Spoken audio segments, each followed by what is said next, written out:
નમસ્કાર વિદ્યાર્થી મિત્રો, આપ સર્વેનું હાર્દિક સ્વાગત છે આજના આપણા લેક્ચરમાં.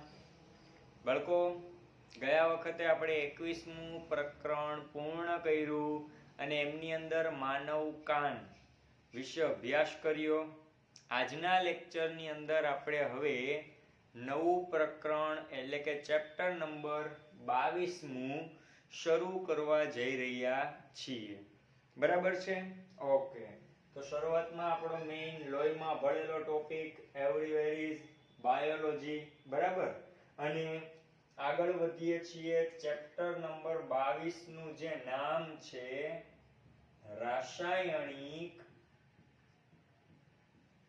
સહનિયમન. શું છે? રાસાયણિક સહનિયમન અને સંકલન. ઓકે વિદ્યાર્થી મિત્રો, રાસાયણિક સંકલન અથવા સહનિયમન અને સંકલન એવું નામ આપણા ચેપ્ટરનું છે. હવે આગળનો પોઈન્ટ, 21મા ચેપ્ટરની અંદરનું નામ હતું આપણું ચેતાકીય. 21મા ચેપ્ટરનું નામ શું હતું બાળકો? તો કે ચેતાકીય સહનિયમન અથવા નિયંત્રણ અને સહનિયમન. આ નામ આપણું 21મા યુનિટનું હતું અને આ નામ છે એ આપણું 22મા યુનિટનું છે. પહેલા તો બે વચ્ચે તફાવત શું છે એને આપણે જાણી લઈએ. શું તફાવત છે? 21મા પાઠમાં આપણે ચેતા દ્વારા આપણું નિયમન કેમ થાય, સહનિયમન કેમ થાય. સહનિયમન એટલે એક સાથે ઘણા બધા અંગોની ક્રિયાવિધિ વાત જોઈતી, આપણે ચર્ચા કરેલી હતી. જો આપણા શરીરના ચેતા તંત્ર દ્વારા નિયંત્રણ થાય તો એને આપણે કીધું ચેતાકીય નિયંત્રણ અને સહનિયમન. એમાં આપણે મુખ્યત્વે વિભાગો પાડેલા હતા. એક સેન્ટ્રલ નર્વસ સિસ્ટમ એટલે કે મધ્યસ્થ ચેતા તંત્ર અને એક હતું પીએનએસ એટલે કે પેરિફેરલ નર્વસ સિસ્ટમ એટલે કે પરિઘવર્તી ચેતાતંત્ર. બાળકો, આ ચેતાતંત્ર દ્વારા આપણા શરીરનું નિયંત્રણ થતું, કંટ્રોલ થતું અને સહનિયમન એટલે કોઓર્ડિનેશન થતું. એને આપણે નામ આપ્યું હતું ચેતાકીય નિયંત્રણ અને સહનિયમન. કોના દ્વારા? ચેતા દ્વારા. પણ આપણે અહીંયા જે 22મો પાઠ છે ચેપ્ટર નંબર 22 અને નામ છે રાસાયણિક સહનિયમન અને સંકલન. તો જો ખાલી ચેતાતંત્ર દ્વારા નિયંત્રણ થાય તો કહેવાય ચેતાકીય નિયંત્રણ અને સહનિયમન, જેની ચર્ચા આપણે 21મા યુનિટમાં પૂરેપૂરી કરી ચૂક્યા છીએ. અને 22મો યુનિટ આવે છે એ છે કે આપણા શરીરમાં રસાયણો દ્વારા, શેના દ્વારા? રસાયણો દ્વારા ચોક્કસ પ્રકારનું સંકલન, નિયંત્રણ કે સહનિયમન થાય. બરાબર. તો એનો મતલબ એમ કે આપણા શરીરની અંદર ઉત્પન્ન થતા ચોક્કસ પ્રકારના રસાયણો, અને એ રસાયણો એટલે બીજું કાંઈ નહીં, આપણા શરીરમાં ઉત્પન્ન થતા અલગ અલગ પ્રકારના અંતઃસ્ત્રાવો. જો આપણા શરીરની અંદર અંતઃસ્ત્રાવી ગ્રંથિઓમાંથી અંતઃસ્ત્રાવો ઉત્પન્ન થાય તો આ અંતઃસ્ત્રાવો ચોક્કસ પ્રકારના રસાયણોથી બનેલા છે. શેનાથી? રસાયણોથી. અને આવા રસાયણોથી જે નિયંત્રણ અને સહનિયમન સંકલન થાય એને કહેવાય રાસાયણિક સંકલન અને સહનિયમન. બરાબર. હજી બીજો પોઈન્ટ, વિશ્વમાં સૌપ્રથમ અંતઃસ્ત્રાવ એવો શબ્દ આપનાર વૈજ્ઞાનિક હતા બેઇલીસ અને સ્ટારલિંગ. જોજો શબ્દ આડાઅવળો થઈ જાય નહીં હો. સ્ટારલિંગ. અને ઉત્સેચક એવો શબ્દ આપનાર વૈજ્ઞાનિક હતા કુહન નામના વૈજ્ઞાનિક. આ બે મુદ્દાઓની નોંધ કરી લેજો, હમણાં હું ચેકી નાખીશ. અંતઃસ્ત્રાવ એવા શબ્દની ભેટ આપનાર વૈજ્ઞાનિક હતા બેઇલિસ અને સ્ટારલિંગ. ઉત્સેચક એવો શબ્દ આપનાર વૈજ્ઞાનિક હતા કુહન. બરાબર. તો આપણે 22મા પાઠની અંદર જ્યાં જે અંતઃસ્ત્રાવ આવે છે એ અંતઃસ્ત્રાવ વિશે ચર્ચા કરવાની છે. કયા કયા મુદ્દાની? તો કે સૌપ્રથમ તો આપણે અંતઃસ્ત્રાવી ગ્રંથિ વિશે જાણવાનું. પછી તો કે અંતઃસ્ત્રાવ કયા ઉત્પન્ન થાય એના વિશે જાણવાનું. પછી તો કે ઉત્પન્ન થયેલા અંતઃસ્ત્રાવોની અસર વિશે જાણવાનું. પછી તો કે એની ઉણપથી થતા રોગો વિશે જાણવાનું. અને પછી જે તે અંતઃસ્ત્રાવની અન્ય માહિતી વિશે જાણવાનું. આમ દરેકે દરેક અંતઃસ્ત્રાવી ગ્રંથિના 5 મુદ્દા વિશે આપણે જાણવાનું છે. પણ આ બે મુદ્દાઓને લખી લ્યો, પછી આપણે આને ઇરેઝ કરી નાખીએ. તો એક વસ્તુ સ્વાભાવિકપણે કહી શકાય કે આપણા શરીરમાં અંતઃસ્ત્રાવો એટલે ચોક્કસ પ્રકારના રસાયણો, અને રસાયણો દ્વારા આપણા શરીરનું જે નિયમન, સહનિયમન અને સંકલન થાય એને આપણે કહેશું રાસાયણિક સહનિયમન અને સંકલન. બરાબર? ઓકે. તો આ હતી પાઠની આપણી પ્રસ્તાવના. બરાબર. અને હવે આપણે યુનિટ તરફ આગળ વધીએ છીએ. જો આપણા શરીરનું નિયંત્રણ કરવામાં ચેતાતંત્ર ભાગ ભજવે તો કહેવાય ચેતાકીય નિયંત્રણ. અને ચોક્કસ પ્રકારના રાસાયણિક અંતઃસ્ત્રાવો ઉત્પન્ન થાય તો કહેવાય રાસાયણિક નિયંત્રણ સહનિયમન. રેડી? ઓકે. હવે આપણે એક મુદ્દા તરફ જઈએ છીએ જે 2 માર્ક્સનો પ્રશ્ન પૂછાઈ શકે તમને જ્યારે આપણે ટેસ્ટ લઈએ ત્યારે. એનું નામ છે અંતઃસ્ત્રાવી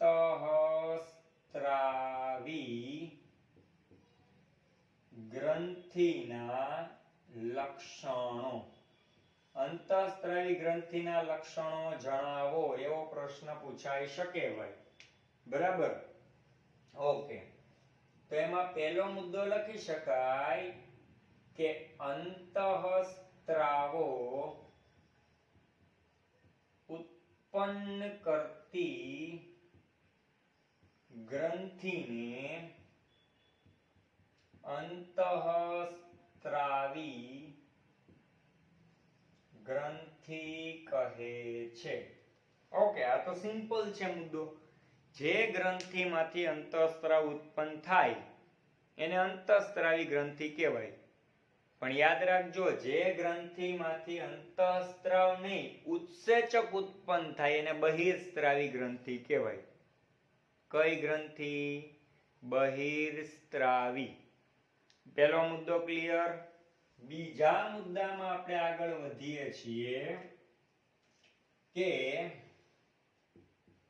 અંતઃસ્ત્રાવી ગ્રંથિઓ નલિકા વિહીન ગ્રંથિ હોય છે. મોસ્ટ આઈએમપી ટોપિક છે આ નલિકા વિહીન. એટલે શું થાય છે? તો કે જે ગ્રંથિમાંથી જે અંતઃસ્ત્રાવ ઉત્પન્ન થાય ઈ નલિકા દ્વારા કોઈ આગળ વધે નહીં. જેમ કે યાદ કરો જોઈએ, યકૃતમાંથી ઉત્પન્ન થતો પિત્તરસ યકૃતની નલિકા અને પિત્તરસની પિત્તાશયની પિત્ત નલિકા દ્વારા આગળ વધતો. તો એમાં નલિકા હતી. સ્વાદુપિંડમાંથી ઉત્પન્ન થતો સ્વાદુરસ સ્વાદુપિંડ નલિકામાંથી આગળ વધતો, તો એ નલિકા હતી. તો એનો મતલબ એમ કે એ બહિર્સ્ત્રાવી ગ્રંથિ છે. પણ આપણા શરીરની જેટલી અંતઃસ્ત્રાવી ગ્રંથિ છે એ નલિકા વાળી નથી. તો થાય શું? ગ્રંથિમાંથી ઉત્પન્ન થતો અંતઃસ્ત્રાવ સીધો ભળી જાય રુધિરમાં, બ્લડમાં, લોહીમાં, અને એ બ્લડ સર્ક્યુલેશન જે આખા શરીરમાં થાય છે એની દ્વારા વહન પામી અને કોઈ નિશ્ચિત અંગમાં એની અસર શરૂ કરે. બરાબર, હમણાં એક એક્ઝામ્પલ દ્વારા આપણે જોઈએ છીએ. પછી આવે છે ત્રીજો મુદ્દો, મોસ્ટ આઈએમપી. જ્યાં પણ અંતઃસ્ત્રાવ ઉત્પન્ન થાય ત્યાં તેની અસર થતી નથી. મોસ્ટ આઈએમપી ટોપિક ગણી શકાય ત્રીજો. અંતઃસ્ત્રાવ ઉત્પન્ન અલગ જગ્યાએ થાય અને એની અસર પણ અલગ જગ્યાએ થાય. જેમ કે for example anti diuretic hormone. Anti diuretic hormone ઉત્પન્ન થાય છે પિટ્યુટરી ગ્રંથિમાંથી. ક્યાંથી? ઉત્પત્તિ સ્થળ એનું પિટ્યુટરી ગ્રંથિ, પણ એની અસર ક્યાં થાય છે? તો કે આપણા શરીરની મૂત્રપિંડની રચનામાં, એટલે કે કિડનીમાં. બરાબર, તો જ્યાં અંતઃસ્ત્રાવ ઉત્પન્ન થાય ત્યાં તેની અસર થતી નથી, બીજે અસર થાય છે. બીજે અસર ક્યાં થાય છે? તો કે ચોક્કસ અંગમાં. તો જ્યાં અસર થાય ને એને લક્ષ્યાંક અંગ કહેવાય. શું કહેવાય? તો ચોથો મુદ્દો આપણે એ લખશું કે અંતઃસ્ત્રાવોની જ્યાં અસર થાય તેને લક્ષ્યાંક અંગ કહે છે. દાખલા તરીકે એન્ટી ડાયુરેટિક હોર્મોનની અસર ઉત્પન્ન થઈ પિટ્યુટરીમાંથી અને અસર થઈ મૂત્રપિંડમાંથી. ચલો બીજું એક એક્ઝામ્પલ આપું છું, સેકન્ડ એક્ઝામ્પલ. દાખલા તરીકે ઉત્પન્ન થયેલો અંતઃસ્ત્રાવ ઓક્સિટોસિન એ પણ ઉત્પન્ન થાય છે આપણા પશ્વ પિટ્યુટરી ગ્રંથિમાંથી. પણ એની અસર છે એ ક્યાં થાય છે? તો કે ખાસ કરીને માદામાં સ્તન ગ્રંથિમાં એનો વિકાસ કરવો અને દૂધનો સ્ત્રાવ કરવો. જ્યારે બાળક છે એનો જન્મ થઈ જાય પછી એકાદ કલાકની અંદર જ બાળકના જન્મ પછી સીધું જ માતાના સ્તન ગ્રંથિમાંથી બાળક માટે, બાળકના ભવિષ્ય માટે, બાળકની રોગ પ્રતિકારકતા ક્ષમતા માટે કે બાળકની શારીરિક અને માનસિક વૃદ્ધિ અને વિકાસ માટે સૌથી મહત્વનું છે માતાની સ્તન ગ્રંથિનું દૂધ.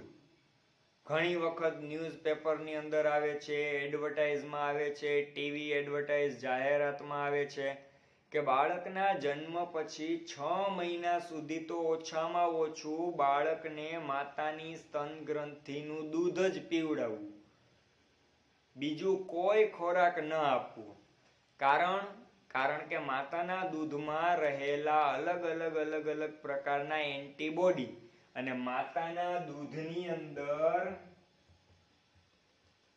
એન્ટીબોડી IgA હોય છે. કયા હોય છે? Ig એનો મતલબ થાય ઇમ્યુનોગ્લોબ્યુલિન A, જે બાળકને અલગ રોગ સામે લડવાની શું આપે છે? ક્ષમતા આપે છે.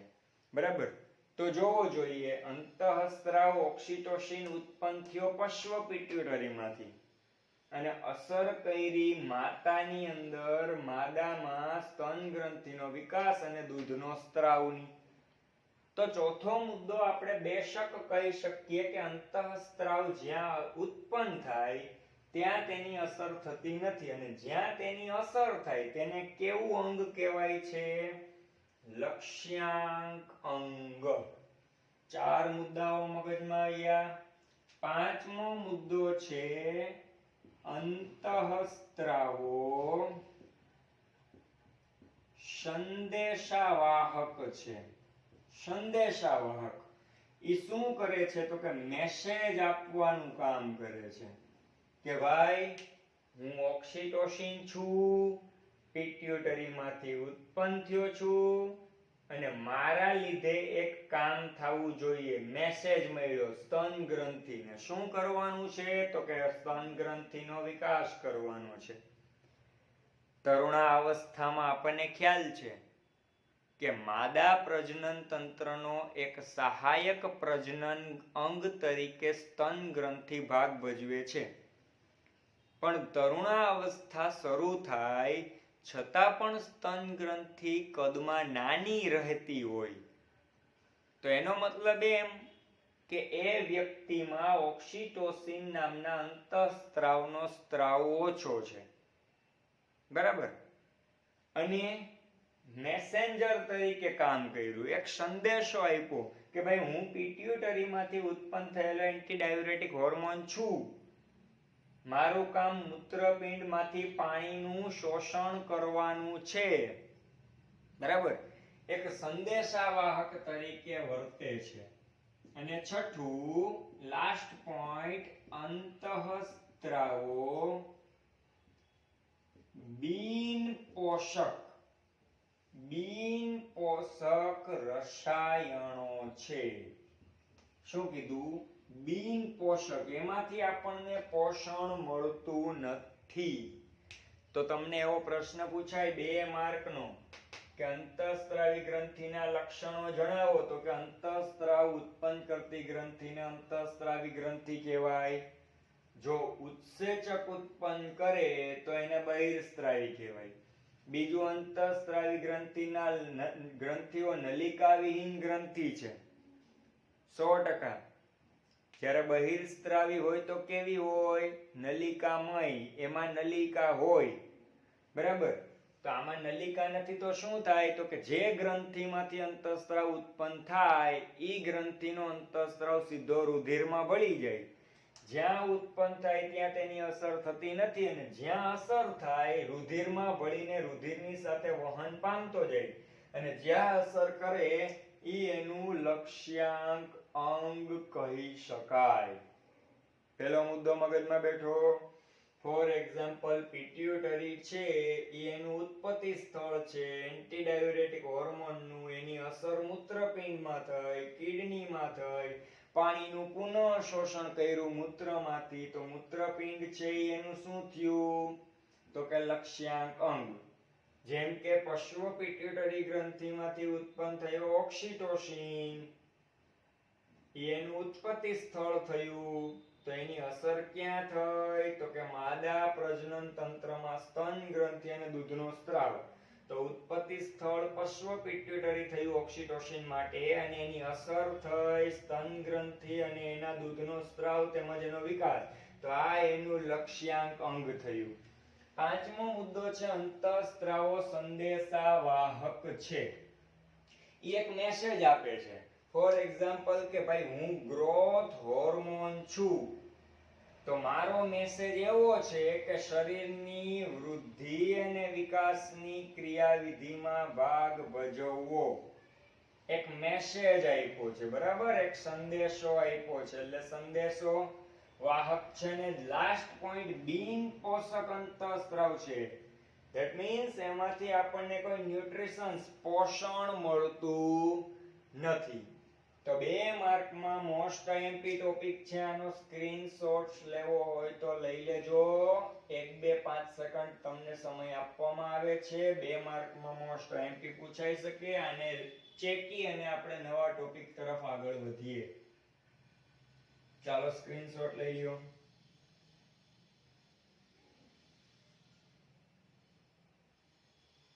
ઓકે બાળકો, હવે આવે છે માનવ શરીરની અંતઃસ્ત્રાવી ગ્રંથિઓ. કે ભાઈ માણસના શરીરની અંદર એઝ એ હ્યુમન બોડી, માણસના શરીરની અંદર કેટલી અંતઃસ્ત્રાવી ગ્રંથિ હોય તો આપણે એના વિશે વાત કરીએ. માનવ અંતઃસ્ત્રાવી તંત્ર.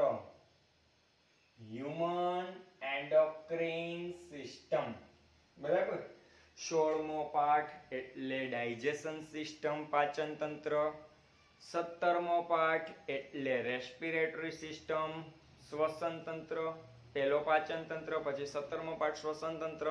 18મો પાઠ એટલે બ્લડ સર્ક્યુલેટરી સિસ્ટમ, રુધિરાભિસરણ તંત્ર. 19મો પાઠ એટલે ઉત્સર્જન તંત્ર, જેને અંગ્રેજીમાં કહેવાય એક્સરેટરી સિસ્ટમ. બરાબર.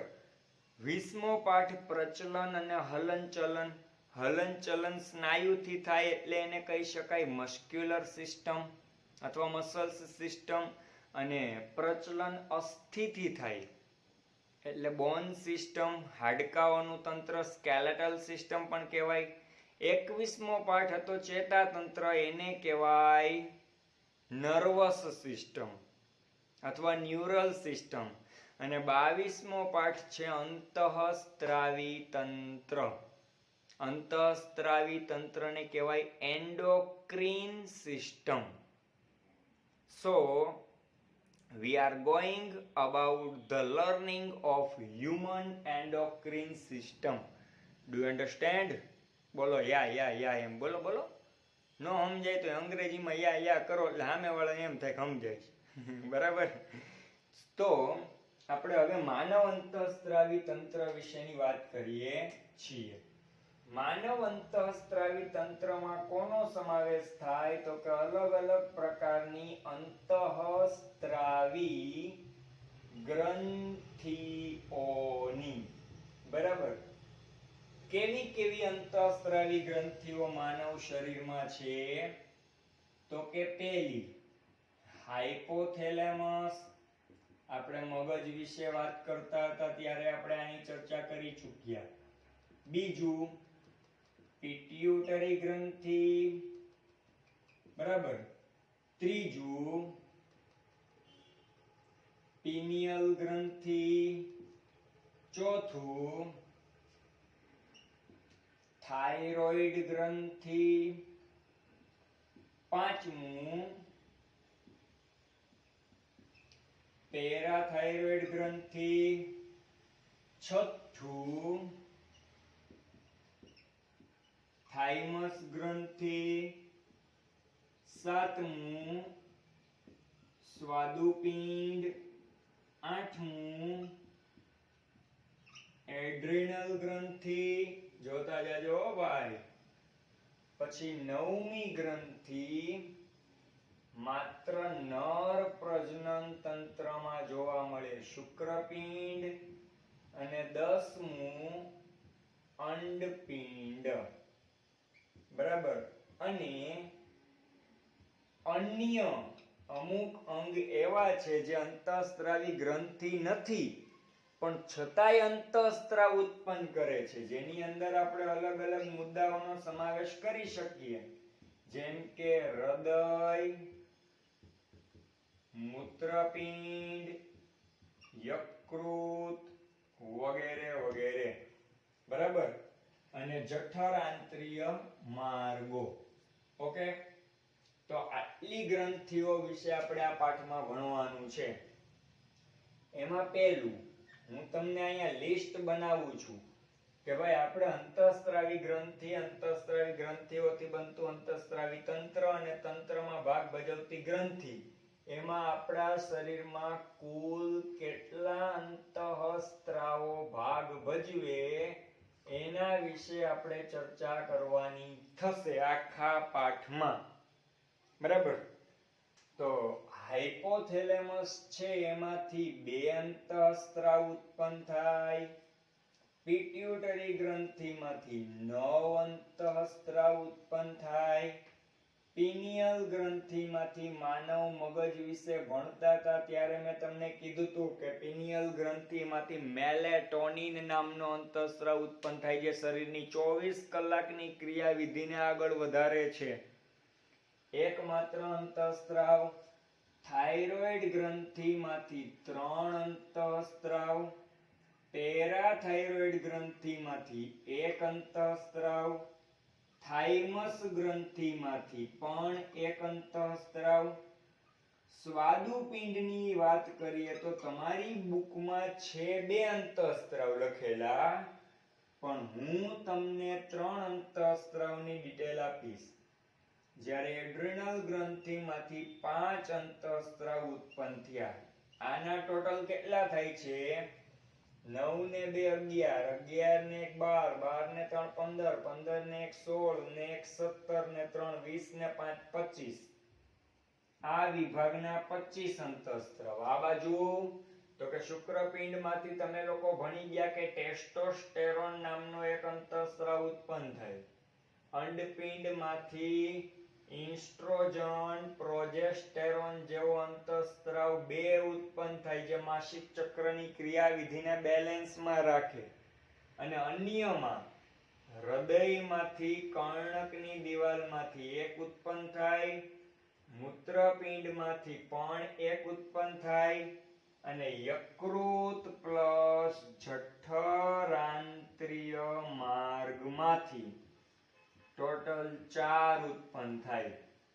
હવે આને આપણે કુલ ગણીએ તો કે 1 ને 2 3 ને 4 ને 5 ને 4 9. વિચારજો બાળકો, 25 પ્લસ 9 અંતઃસ્ત્રાવ, લગભગ આપણે આ પાઠમાં 34 અલગ અલગ પ્રકારના અંતઃસ્ત્રાવો, એનું ઉત્પત્તિ સ્થળ, એની અસર, એની કાર્ય પદ્ધતિ, એની ઉણપથી થતા રોગો, જો એ ઉત્પન્ન થાય તો શું થાય એ, અને એના વિશે અન્ય બાબતોની ચર્ચા કરવાની છે આખા પાઠમાં. રેડી? આખા યુનિટમાં આપણે 34 અંતઃસ્ત્રાવો વિશે વાત કરવાની છે. રેડી? આ તમારી જાણ ખાતર તમને એવો ખ્યાલ આવે કે કયા પ્રકારની ગ્રંથિમાંથી કેટલા અંતઃસ્ત્રાવ ઉત્પન્ન થાય, એ તમને ખ્યાલ આવે એ માટે અહીંયા આખું લિસ્ટ આપણે બનાવેલું છે. આનો સ્ક્રીનશોટ પાડી લો અને તમારી બુકમાં, ટેક્સ્ટ બુકમાં લખી લેજો કે કઈ ગ્રંથિમાંથી કેટલા અંતઃસ્ત્રાવ ઉત્પન્ન થાય છે. જેમ કે પિટ્યુટરી તો કે 9, પિનિયલમાંથી 1, થાઇરોઇડમાંથી 3, એડ્રિનલમાંથી 5. આનો સ્ક્રીનશોટ લઈ લ્યો. પછી આપણે પહેલી ગ્રંથિ વિશે અભ્યાસ શરૂ કરીએ. પહેલી ગ્રંથિ કઈ છે? હાઇપોથેલેમસ. રેડી? આનો સ્ક્રીનશોટ લઈ લ્યો અને આ પાઠ પૂરો થાય ત્યાં સુધીમાં 34 અંતઃસ્ત્રાવોના નામ આવડવા જોઈએ. કયો અંતઃસ્ત્રાવ ક્યાંથી ઉત્પન્ન થાય એની સ્થળની ખબર હોવી જોઈએ, એની અસર શું, એની કાર્ય પદ્ધતિ કઈ, એની ઉણપથી થતા રોગ કયા, અને અન્ય ડિટેલ હું જે આપતો જાવ એની બધી માહિતી તમને આખી સેટઅપ થવી જોઈએ બ્રેઇનમાં, મગજમાં. ઓકે? હા કે ના? Okay, done. આ બધી વસ્તુને મગજમાં ક્લેરિફાઈ કરી લ્યો અને આ બધા ટોપિક યાદ રાખવાના થશે. ચાલો સ્ક્રીનશોટ લઈ લો.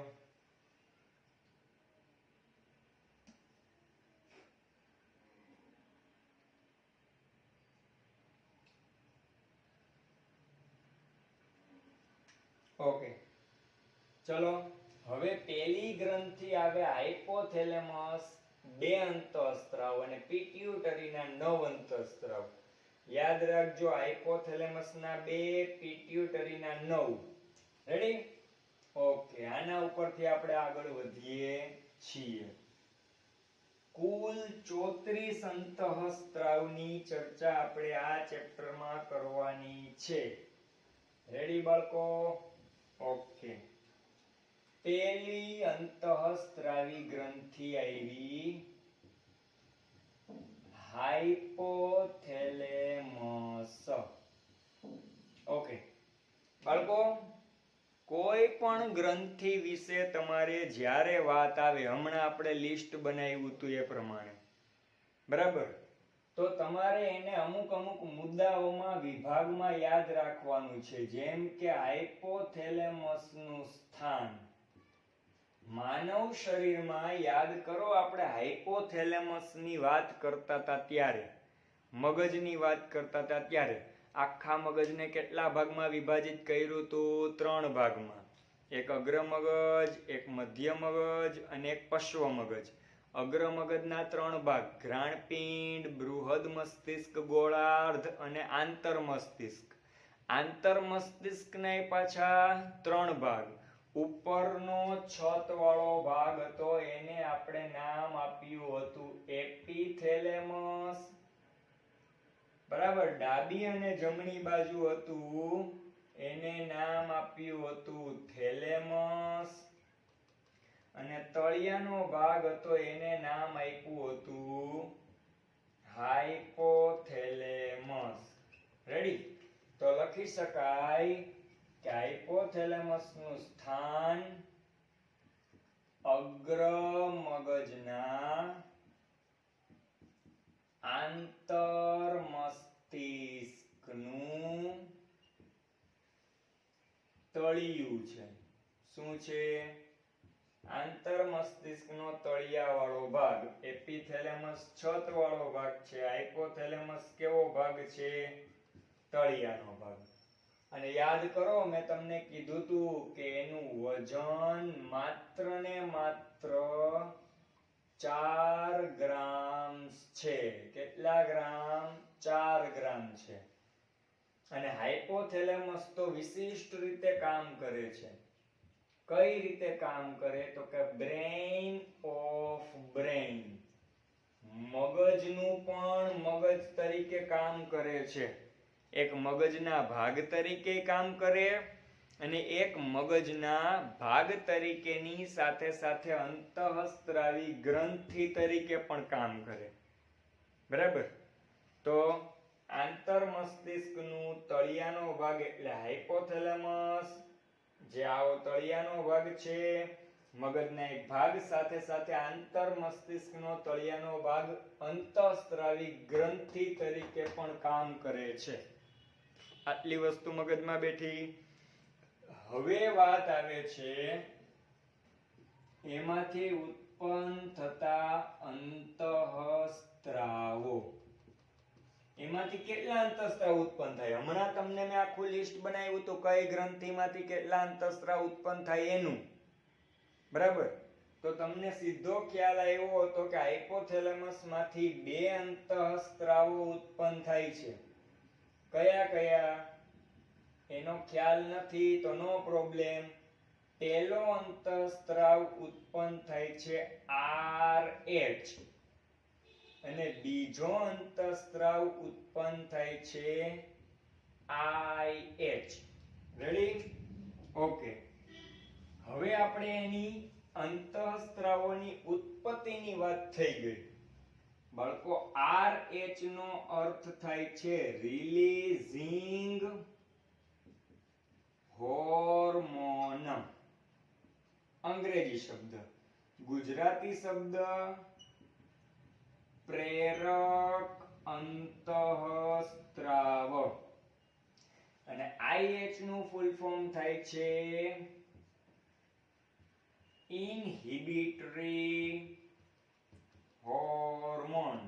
ગુજરાતી નામ થાય છે અવરોધક અંતઃસ્ત્રાવ. રેડી? આ એના અંતઃસ્ત્રાવોની વાત થઈ. પણ જો હવે એની અસર વિશે આપણે વાત કરીએ તો લગભગ આપણે 2 કલાકનો સમય જોઈએ. બરાબર? પણ હું તમને અહીંયા હિન્ટ આપું છું, ખાસ સમજજો. પહેલી વસ્તુ તો હું તમને એ કહીશ કે આપણા શરીરમાં હાઇપોથેલેમસ જે છે એના લગ્ન પિટ્યુટરી સાથે થયેલા છે.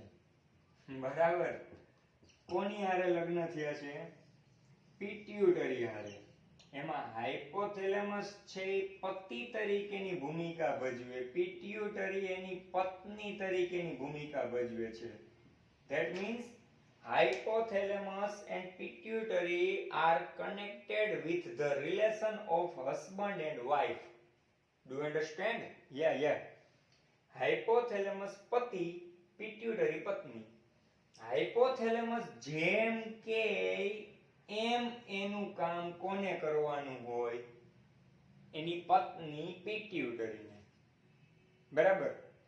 હવે હું તમને એક એક્ઝામ્પલ આપું.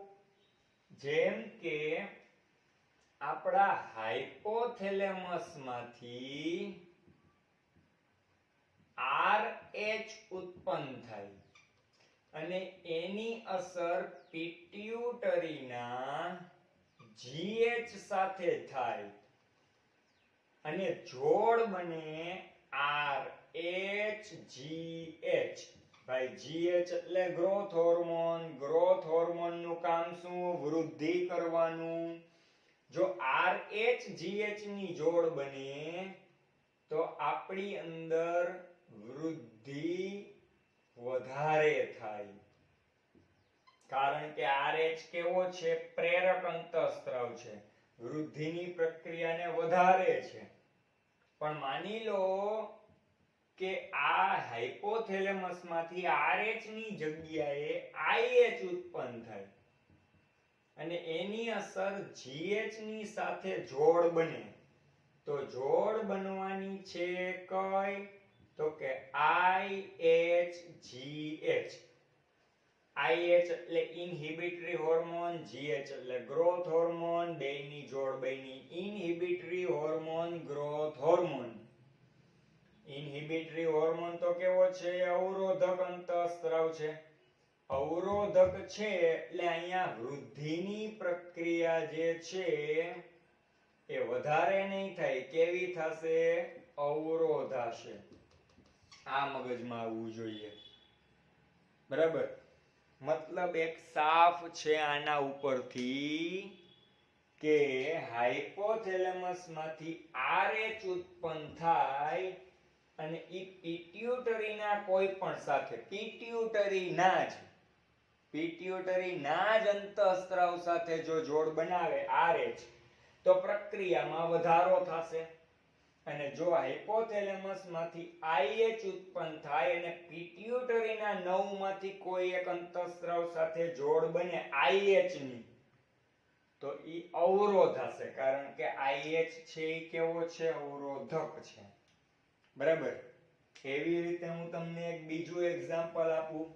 દાખલા તરીકે હાઇપોથેલેમસ માંથી ઉત્પન્ન થયો RH, પિટ્યુટરી માંથી ઉત્પન્ન થયો ઓક્સિટોસિન. હમણાં આપણે વાત કરી હતી ઓક્સિટોસિન નું કાર્ય શું? તો કે સ્તન ગ્રંથિનો વૃદ્ધિ અને વિકાસ વધારવો અને બાળક માટે જરૂરી દૂધ સ્ત્રવણ શરૂ કરવું. જો RH ઓક્સિટોસિન ની જોડ બને, RH ઓક્સિટોસિન, તો સ્તન ગ્રંથિનો વૃદ્ધિ અને વિકાસ વધુ થશે અને વધુ દૂધ સ્ત્રવણની ક્રિયાવિધિ થશે. પણ માની લો કે હાઇપોથેલેમસ માંથી IH ઉત્પન્ન થયો, પિટ્યુટરી માંથી ઓક્સિટોસિન ઉત્પન્ન થયો, જોડ બની IH ઓક્સિટોસિન ની, તો સ્તન ગ્રંથિનો વૃદ્ધિ વિકાસ છે એ અવરોધાશે અને દૂધ સ્ત્રવણ ઘટશે. બરાબર. કારણ કે IH છે એ કેવો અંતઃસ્ત્રાવ છે? અવરોધક. મગજમાં બેઠું બાળકો? હા કે ના? બરાબર. હવે મેઇન પોઈન્ટ. ઘણી વખત કોઈ સ્ત્રી પોતાના બાળકને જન્મ આપે અને છતાંય એની સ્તન ગ્રંથિમાંથી દૂધનો સ્ત્રાવ ન થાય તો એનો મતલબ એમ કે કાં તો એનામાં હાઇપોથેલેમસમાંથી IH ઉત્પન્ન થયો છે, કાં તો પિટ્યુટરીમાંથી ઓક્સિટોસિન ઓછો ઉત્પન્ન થયો છે. જોડ બની IH ઓક્સિટોસિનની, જેથી એનામાં દૂધ સ્ત્રવણ ઘટ્યું અથવા બંધ થયું. એવા સંજોગોમાં ડોક્ટર શું કરે છે કે બાળકને જન્મ આપનાર જે સ્ત્રી એટલે કે માતા છે, મધર, એને ઓક્સિટોસિનનું ઇન્જેક્શન આપે છે. બરાબર, જેથી કરીને દૂધનું સ્ત્રવણ કૃત્રિમ રીતે ચાલુ થાય. હજી એક ત્રીજું ઉદાહરણ આપું. તમને લોકોને ખબર છે કે આપણા શરીરની ત્વચાનો રંગ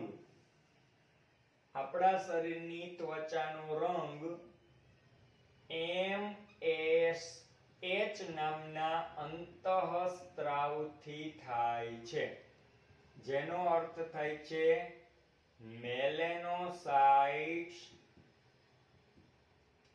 સ્ટિમ્યુલેટિંગ હોર્મોન. બરાબર.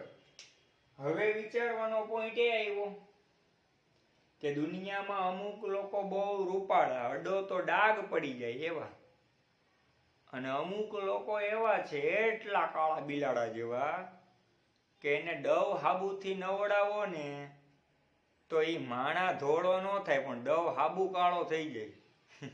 એને પાછા કપડા ધોવાના પાવડરથી ને હાબુથી નવડાવવો પડે, તો એ માંડ એનો રંગ દેખાય ડવ હાબુનો. મેઇન મુદ્દો એ આવે છે બાળકો કે આ અંતઃસ્ત્રાવ આપણામાં રંગ તૈયાર કરવાનું કામ કરે, આપણી સ્કિનનો કલર. બરાબર. હવે આપણા હાઇપોથેલેમસ માંથી જો RH ઉત્પન્ન થાય અને મધ્ય પિટ્યુટરી માંથી MSH ઉત્પન્ન થાય અને જોડ બને RH MSH ની, એટલે કે રિલીઝિંગ હોર્મોન મેલેનોસાઇટ સ્ટિમ્યુલેટિંગ હોર્મોનની, તો આની અંદર વ્યક્તિનો રંગ ખૂબપણે કાળો દેખાશે. કલર જાય તો પૈસા પાછા, વેસ્ટ ઇન્ડિઝના લોકોમાં જોવા મળે એમ. બરાબર. પણ ક્યાંક તમે જોવો છો ભૂરિયું જોવા મળે. એમાં શું થાય તો કે એના શરીરમાં હાઇપોથેલેમસ માંથી ઉત્પન્ન થાય છે IH અને મધ્ય પિટ્યુટરી માંથી ઉત્પન્ન થાય છે MSH.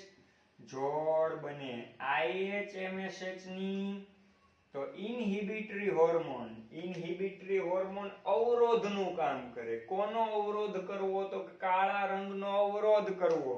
તો વ્યક્તિ અહીંયા કેવા દેખાશે? રૂપાળો. બરાબર. સુંદર ચહેરો દેખાશે, સ્વેટ વ્હાઈટ, જ્યારે આમાં બ્લેક દેખાશે. એટલે આ બધી વસ્તુ ત્વચાનો રંગ કેવો છે એ બધું આપણા આના ઉપર અસર કરે છે. આ તમે બધું ઓલું લગાડતા હોય, ઓલું શું કહેવાય, આ બધી ટ્યુબુ, આપણે નામ સારું હોય, આ ફેર એન્ડ લવલીયું, એ લવલીયું બવલિયું લગાડો તો કાંઈ થાય નહીં. આ કંપની ફિટિંગ જે હોય ને એ જ ફિટિંગ પ્રમાણે આપણો ચહેરાનો રંગ નક્કી થાય. બરાબર. પણ મારે કહેવાનો મતલબ એ છે કે જો કોઈ પણ અંતઃસ્ત્રાવ પિટ્યુટરીમાંથી કુલ 9 અંતઃસ્ત્રાવ ઉત્પન્ન થાય છે, એ 9 અંતઃસ્ત્રાવની જોડ આરે જોડાય તો ક્રિયાવિધિ વધે, અને IH જોડાય તો ક્રિયાવિધિ અવરોધ થાય. હવે હું પિટ્યુટરીના અંતઃસ્ત્રાવ તમને સમજાવું તો તમારા મગજમાં સીધું આવવું જોઈએ. શું? કે ભાઈ સાહેબે ગ્રોથ હોર્મોનનું કીધું. જો ઈ ગ્રોથ હોર્મોન હાઇપોથેલેમસના RH સાથે જોડાય તો કદાવર થાય. ઈ જ ગ્રોથ હોર્મોન હાઇપોથેલેમસના IH હારે જોડાય તો વામનતા હોય, બાઠિયાપણું આવે. એમ RH MSH ની જોડ બનતા વ્યક્તિમાં કાળો રંગ ભરપૂર આવે, IH MSH ની જોડ બનતા વ્યક્તિ રૂપાળો થાય. એટલે મારો મતલબ એ છે કે IH અને RH રિલીઝિંગ હોર્મોન અને ઇન્હિબિટરી હોર્મોન, આ બે અંતઃસ્ત્રાવો હાઇપોથેલેમસ માંથી ઉત્પન્ન થઈને સીધી કોના ઉપર અસર કરે? પિટ્યુટરી ઉપર. બરાબર. એટલે મેં કીધું કે હાઇપોથેલેમસ પતિ છે અને પિટ્યુટરી પત્ની છે. હાઇપોથેલેમસ કે ભાઈ RH, હું RH ઉત્પન્ન કરું છું, તો પત્ની કે કાંઈ વાંધો નહીં, હું ક્રિયાવિધિને વધારી દઈશ. હાઇપોથેલેમસ કહેશે હું IH ઉત્પન્ન કરું છું અવરોધક, પત્ની કહે ક્રિયાવિધિને હું અવરોધી દઈશ. મતલબ પિટ્યુટરી વધુ કામ કરશે કે ઓછી એનો આધાર હાઇપોથેલેમસ કેવો અંતઃસ્ત્રાવ ઉત્પન્ન કરે. પ્રેરક તો ક્રિયાવિધિ વધશે, અવરોધક તો ક્રિયાવિધિ અવરોધાશે. રેડી? ઓકે. તો આજના લેક્ચરમાં આપણે હાઇપોથેલેમસ વિશે વાત કરી. હવે સાંભળો, આ આપણો પહેલો લેક્ચર છે, બરાબર. હવે જ્યારે લેક્ચર નંબર 2 આવે ત્યારે ટેક્સ્ટ બુક ની અંદર તમને પિટ્યુટરી ગ્રંથિ અપાયેલી છે. આ પિટ્યુટરી ગ્રંથિને મિનિમમ 2 વખત તમારે રીડ કરવાની છે. 2 વખત વાંચી લેજો, પછી જ મારો લેક્ચર નંબર 2 પિટ્યુટરી ગ્રંથિનો જોવાનો છે. ત્યાં સુધી લેક્ચર નંબર 2 જોવાનો નથી. Okay, done. કુલ 34 અંતઃસ્ત્રાવ શીખવાના છે. એમાંથી આપણે 2 અંતઃસ્ત્રાવ હાઇપોથેલેમસના RH અને IH, રિલીઝિંગ હોર્મોન, પ્રેરક અંતઃસ્ત્રાવ, ઇનહિબિટરી હોર્મોન, અવરોધક અંતઃસ્ત્રાવ વિશે ચર્ચા કરી. ઓકે, આવતા લેક્ચરની અંદર તમારે પિટ્યુટરી ગ્રંથિને કમ્પ્લીટ શીખવાની છે. રેડી? હા કે ના? મગજમાં બેઠું? ઓકે, તો વધુ આવતા અંકે આપણે માહિતીસભર આગળ વધશું. ત્યાં સુધી આવજો. Take care. મહાદેવ હર.